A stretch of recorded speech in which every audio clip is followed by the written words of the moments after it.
संभाजीनगरातील रामनगर परिसरातील 60 घरांमध्ये शिरलं पुराचं पाणी। मुसळधार पावसानं घरातील साहित्याचं मोठं नुकसान। गोदावरी काठच्या नागरिकांना सतर्कतेचं आवाहन।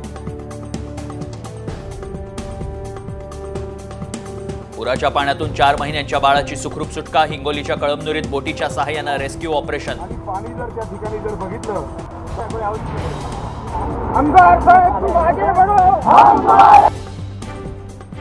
सेल्फीसाठी पुराच्या पाण्यात गेलेले 11 जण रात्रभर अडकले। तब्बल 18 तासांनंतर सुटका।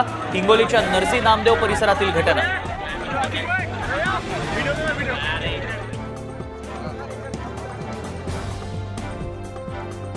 जळगावातल्या हतनूर धरणाचे 16 दरवाजे उघडले। तापी नदीपात्रात पाण्याचा विसर्ग। पाणलोट क्षेत्रात झालेल्या मुसळधार पावसानं पाणीसाठ्यात वाढ।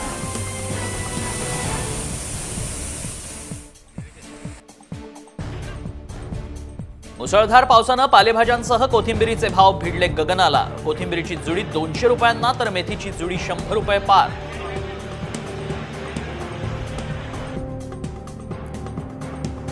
हार्बर रेल्वेची वाहतूक विस्कळीत। बेलापूर स्थानकादरम्यान तांत्रिक बिघाड। पनवेलकडे जाणाऱ्या लोकल सेवेवर परिणाम। प्रवाशांचे प्रचंड हाल।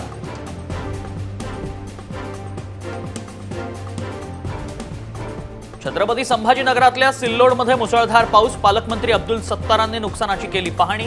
निर्देश देताच नगर परिषद प्रशासनाकडून उपाययोजना सुरू।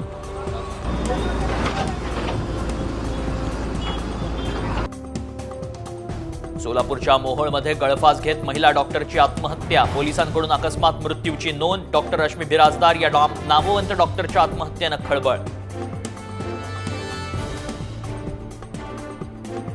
पुण्यातल्या शिरूर तालुक्यात ट्रक चालकाकडून एसटी बस चालकाला बेदम मारहाण। ट्रक चालकावर कारवाईची मागणी।